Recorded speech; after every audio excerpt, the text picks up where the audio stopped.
Assalamualaikum dan salam sejahtera. Memperkenalkan kotak sifir berpola KSB untuk digunakan dalam mempelajari sifir tanpa perlu menghafal sifir. Saya Muhammad Hakim Hakimi. Saya Melazara. Saya Siti Nurhati. Dan saya Muhammad Arif.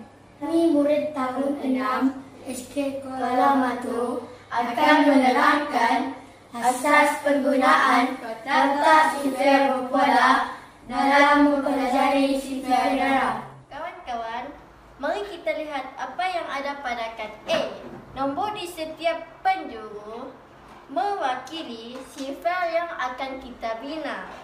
Manakala anak panah menunjukkan arah pergerakan untuk membina sifir. Sekarang kita akan menggunakan bahan mewujud untuk membina sifir 4. Bekas yang rendah ini mewakili rumah besar. Bekas yang tinggi ini pula mewakili rumah puluh. Sekarang kita akan membina sifir 4.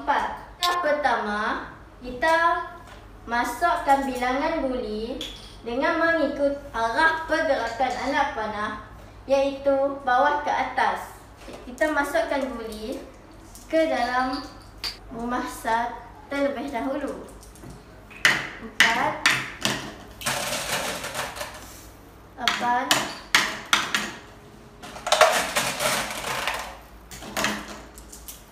2, 6, 4,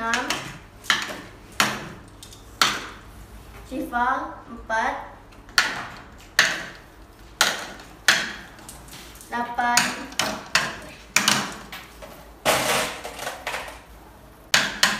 2,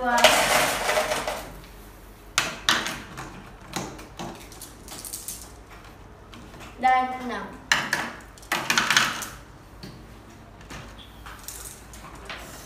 Kita bandingkan guli di dalam rumah besar. Kita bandingkan 4 dengan 8. 8 lebih besar daripada 4, jadi kita kekalkan. Kemudian kita bandingkan 8 dengan 2. 2 lebih kecil daripada 8, jadi kita tambahkan 1 guli ke dalam bekas rumah puluh.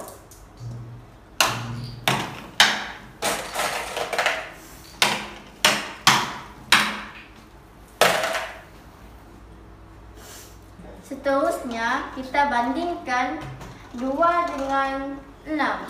6 lebih kecil daripada 2, jadi kita kekalkan. Kita bandingkan pula sifar dengan 6. Sifar lebih kecil daripada 6, jadi kita perlu tambahkan 1 lagi guli ke dalam bekas rumah puluh.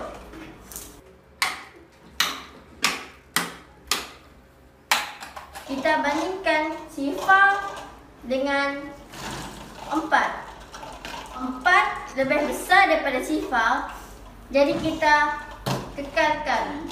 Kemudian kita bandingkan 4 dengan 8. 8 lebih besar daripada 4, jadi kita kekalkan juga. Seterusnya, kita bandingkan 8 dengan 2. 2 lebih kecil daripada 8, jadi kita perlu tambah 1 lagi guli ke dalam bekas rumah puluh. Kita bandingkan 2 bekas yang terakhir. Kita bandingkan 2 dengan 6. 6 lebih besar daripada 2, jadi kita perlu kekalkan. Maka, lengkaplah sifir 4.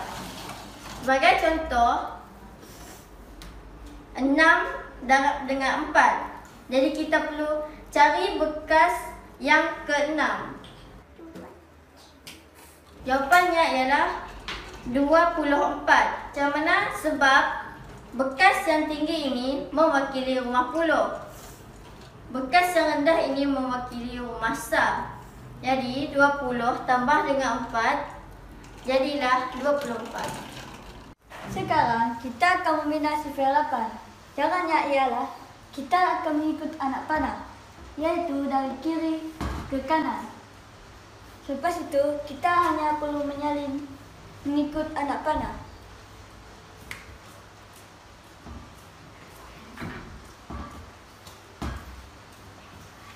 juga dengan baris yang kedua dan ketiga.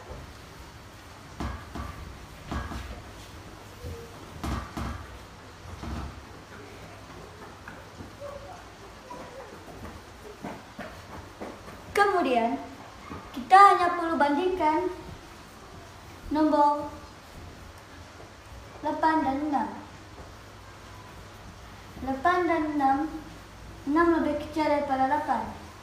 Jadi kita perlu letak garisan yang pertama.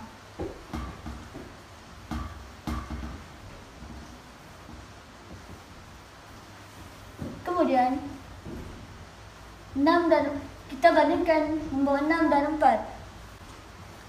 4 lebih kecil daripada 6. Jadi kita perlu letakkan garisan yang kedua.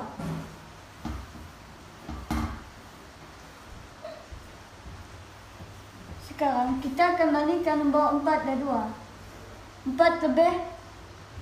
lebih kecil daripada 4. Jadi kita perlu letakkan garisan yang ketiga.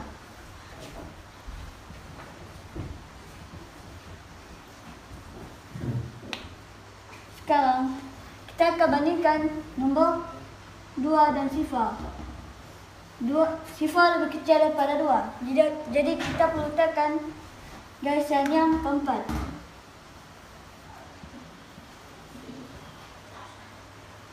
Kemudian kita hanya perlu bandingkan nombor 8 dan 0. 8 lebih besar daripada 0. Jadi kita perlu kekalkan.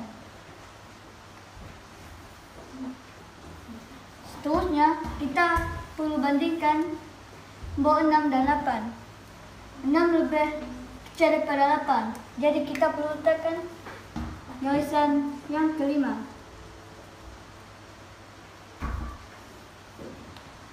Seterusnya kita hanya perlu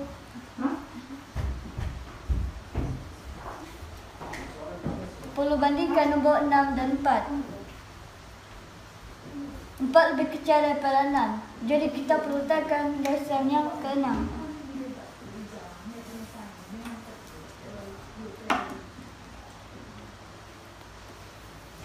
Yang terakhir, kita perlu bandingkan nombor 4 dan 2.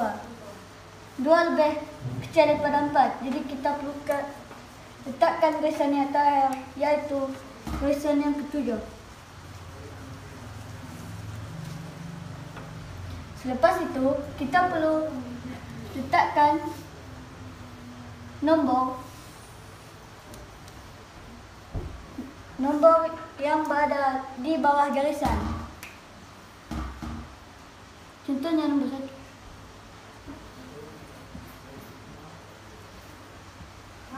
Begitu juga dengan yang selebihnya.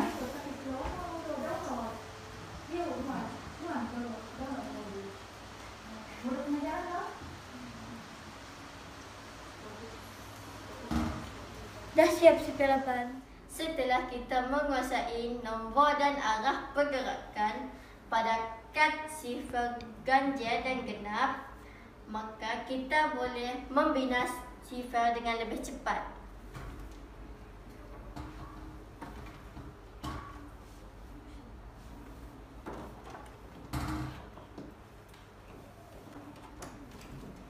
Sifir 6. 6, 2, 8, 4, 0, 6, 2, 8, 4. Garis. Kekal. Garis. Garis. Kekal. Garis. Kekal. Garis.